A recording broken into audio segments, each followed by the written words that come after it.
Hello everyone, I welcome you on the study channel lights institute of studies. तो आज हम करने वाले हैं, प्रीवियस वीडियो में हमने किए थे डिविजिबिलिटी रूल क्या होते हैं। आज हम करने वाले हैं डिविजिबिलिटी रूल से रिलेटेड कुछ इंपॉर्टेंट क्वेश्चन। फर्स्ट क्वेश्चन है, which of the following is the smallest prime number. ठीक है, इसके ऑप्शन है, ए है 0, बी 1, सी 2 और डी 3। अब प्राइम नंबर क्या होता है?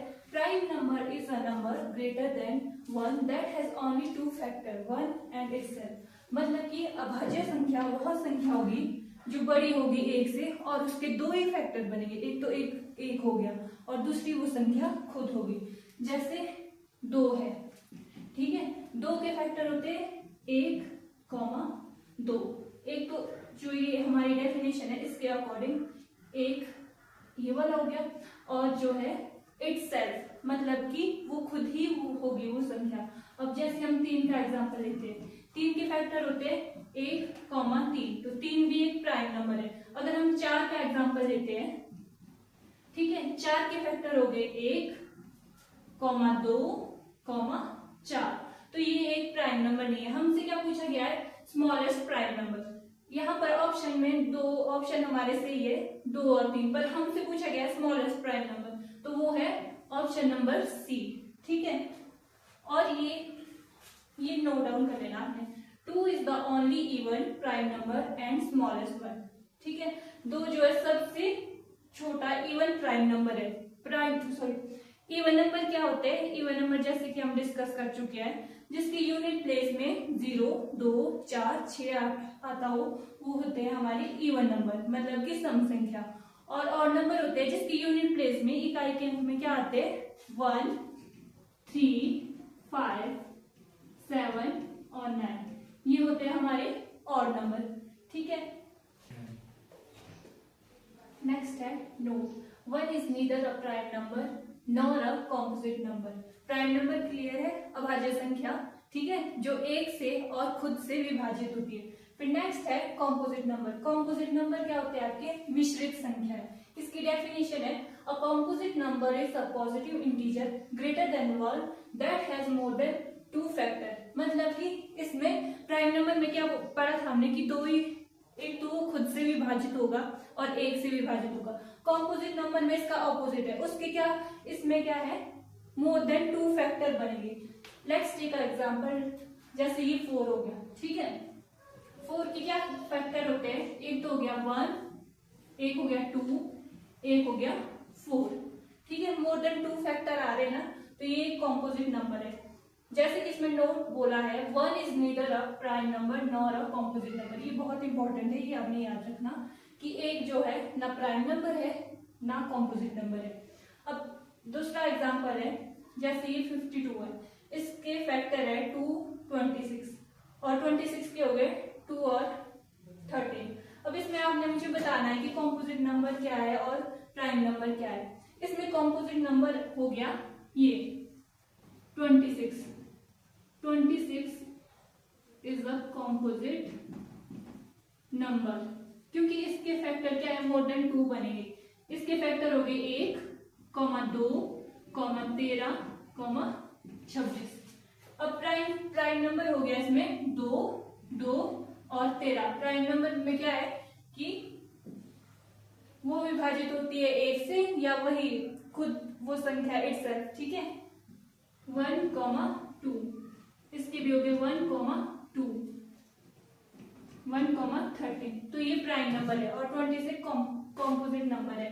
प्राकृत संख्या, counting number starting from 1 to infinity.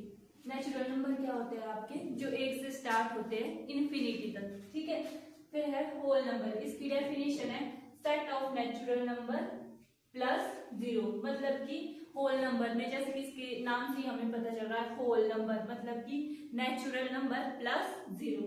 ठीक है, फिर इंटीजर है। इंटीजर को हिंदी में बोलते हैं हम पूर्णांक। पूर्णांक जैसे कि इसके हिंदी की मीनिंग से ही पता चल रहा है, पूर्णांक मतलब कि पूर्ण अंक, सारे अंक। ठीक है, include all positive numbers and negative number. इसमें पॉजिटिव नंबर भी आएंगे आप लोगों के और नेगेटिव नंबर भी आएंगे।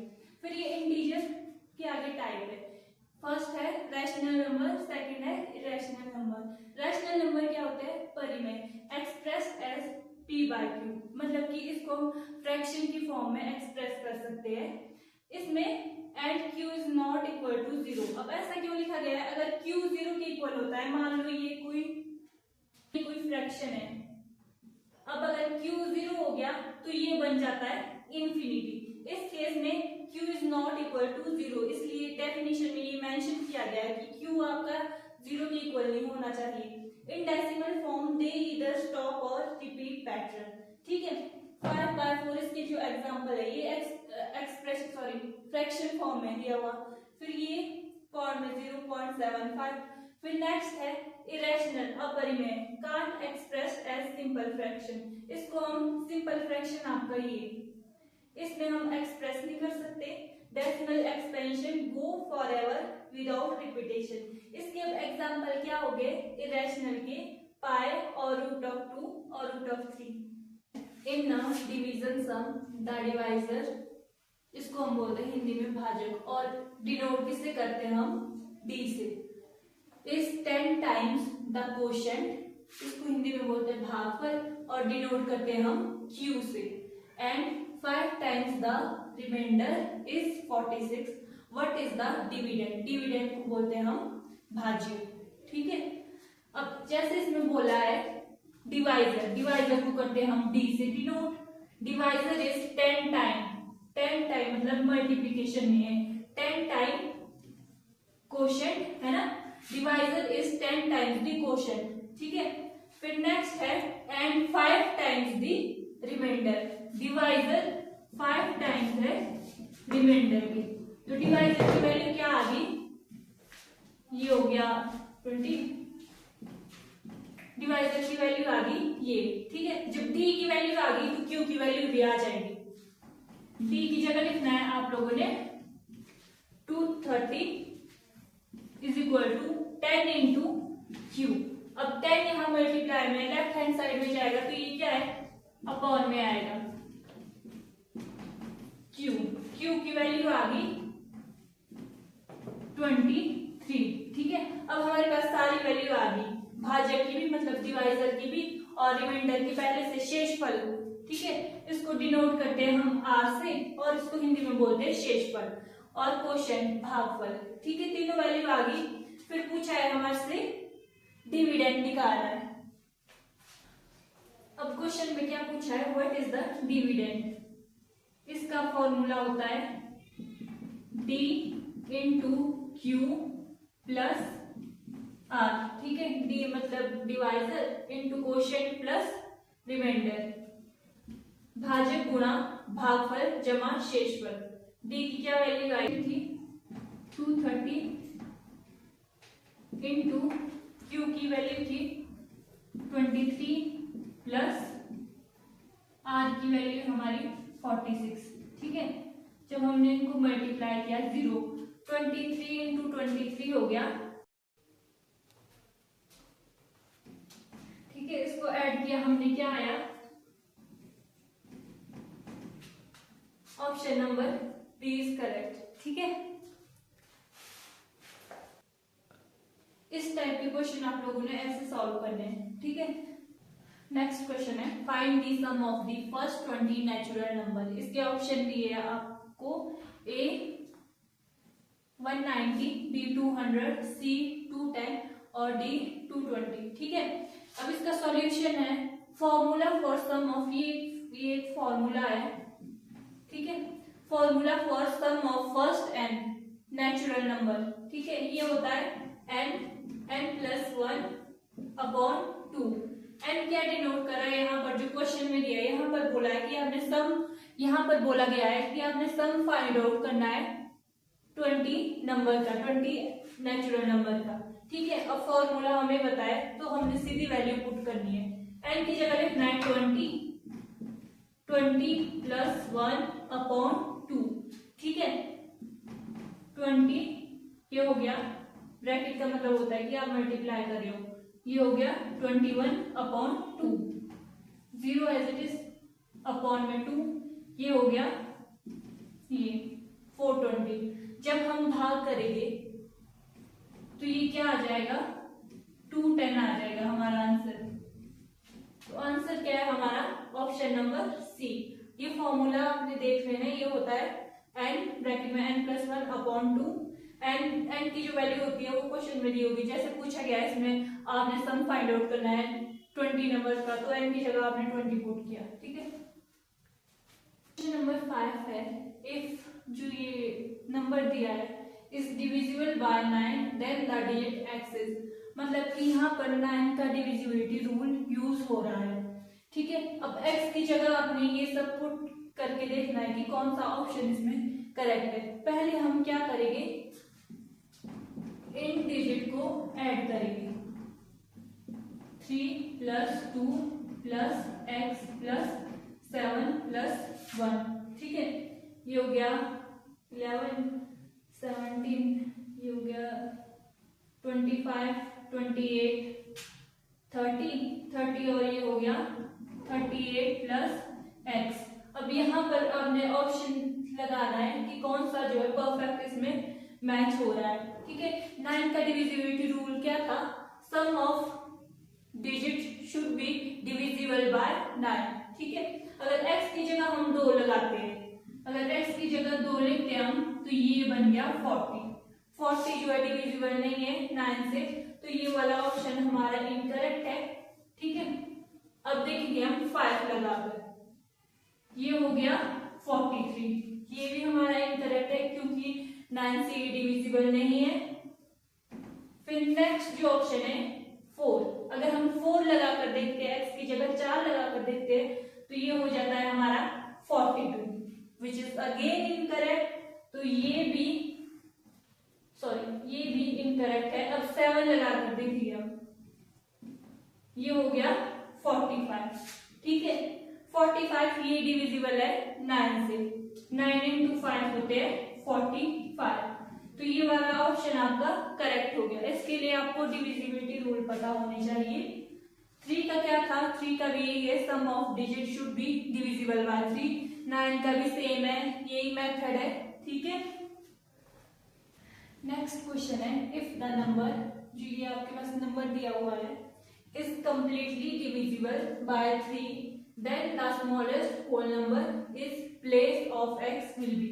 अब होल नंबर की डेफिनेशन क्या बताई थी, और जो आपके नेचुरल नंबर हो गए प्लस इंक्लूडेड 0। ठीक है, और डिविजिबिलिटी रूल क्या है 3 का, sum of digit should be divisible by 3।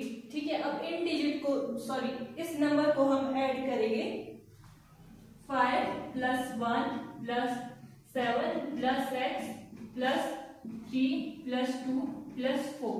ठीक है, 5 और ये 1 6 13, ये हो गया 16 18, ये हो गया 22 + x। ठीक है, अब x की वैल्यू क्या रखें हम, जो 3 से हमारी डिविजिबल हो जाए। ठीक है, 22 के आगे कौन सी वैल्यू होती है जो डिविजिबल है 3 से, एक तो होगी 23 तो नहीं है, 24। ठीक है, 8 × 3 होते 24, 25 भी नहीं है, 26 भी नहीं है, फिर 27। ठीक है, अब 22 की जगह हम अगर 0 रखते हैं तो वो तो 22 ही बन गया। ठीक है, ये इनकरेक्ट हो गया। अब अगर 1 रखते हैं फिर 23 हो गया, ये भी इनकरेक्ट है। अगर 2 रखते हैं फिर क्या आएगा हमारे पास, 24 आएगा। अगर 5 रखते हैं, अगर हमने 5 रखा x की जगह, तो ये आ रहा है 27 भी डिविजिबल है 3 से। पर यहाँ पूछा है स्मॉलेस्ट होल नंबर, यहाँ पर ये दोनों करेक्ट है क्योंकि जब इनको हम ऐड कर रहे हैं, 22 × 2 कर रहे हैं फिर आ रहा है 24, अगर 22 × 5 कर रहे हैं फिर आ रहा है 27। पर हमसे पूछा गया है स्मॉलेस्ट होल नंबर, मतलब छोटा वाला होल नंबर। ठीक है, छोटी पूर्ण संख्या, तो ये हो जाएगा हमारा ऑप्शन सी करेक्ट। ठीक है, ऑप्शन सी आ जाएगा, जब हम x की जगह 2 रखेंगे ये आ जाएगा 24, which is divisible by 3। Question number 7 है, find the smallest value of x such that, जो ये आपके पास नंबर दिया है, इज डिविजिबल बाय 11। 11 का डिविजिबिलिटी रूल क्या है, हमें ऑल्टरनेट पोजीशन देखनी पड़ती है, मतलब ऑड इवन पोजीशन देखते हैं हम, फिर उनको सब्सट्रैक्ट करते हैं। अगर रिजल्ट 0 आ गया या मल्टीपल ऑफ 11 आ गया तो वो जो है नंबर आपका डिविजिबल होता है 11 से। जैसे हम सॉल्व करते हैं, ये नंबर दिया हुआ है x 0 6 7। ऑल्टरनेट पोजीशन मतलब ऑड इवन प्लेसेस देखेंगे हम। ये इवन प्लेस हो गया, फर्स्ट प्लेस हो गया, ये सेकंड हो गया, ये थर्ड हो गया, ये फोर्थ हो गया, ये फिफ्थ हो गया। तो ठीक है, हम ऑड प्लेस देख रहे हैं। ये होगी थर्ड पोजीशन, ये होगी फिफ्थ पोजीशन, ठीक है, ये होगी सेकंड, ये होगी फोर्थ पोजीशन, ठीक है। अब हम इनको आपस में, जो आपकी ऑड पोजीशन है, इनको आपस में ऐड करेंगे। ऑड पोजीशन क्या है हमारी 4 प्लस 0 प्लस 7, ये हो गया 11। अब इवन प्लेसेस देखने हम, इवन प्लेसेस क्या है यहाँ पर 6 और x, तो ये हो गया 6 प्लस x, ठीक है, यही आएगा ये 6 प्लस x, ठीक है। जो हम ऑड इवन प्लेसेस देखते हैं, मतलब ऑल्टरनेट पोजीशन देखते हैं, उनको ऐड करके फिर उनको सब्सट्रैक्ट करेंगे। सब्सट्रैक्ट करेंगे 11 माइनस 6 प्लस x, ठीक है। 11 माइनस 6 हो गया 5 माइनस x। अब x की जगह हमने वैल्यू देखनी है। अगर x की जगह हम 9 पुट करते हैं, ठीक है,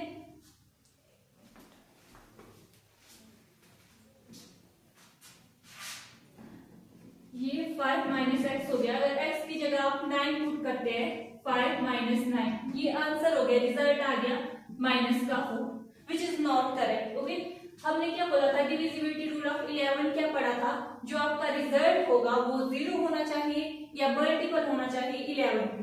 तो ये वाला ऑप्शन आपका इनकरेक्ट है। फिर सेकंड ऑप्शन देखना है, अगर x की जगह हम 5 रखते हैं तो रिजल्ट क्या आ गया हमारा 0 आ गया। तो ये करेक्ट आंसर है, क्योंकि हमारा 11 का डिविजिबिलिटी रूल क्या होता है कि आपका रिजल्ट जब आप ऑल्टरनेट पोजीशन को ऐड करके सब्सट्रैक्ट करते हो तो आपका रिजल्ट 0 या मल्टीपल ऑफ 11 आना चाहिए।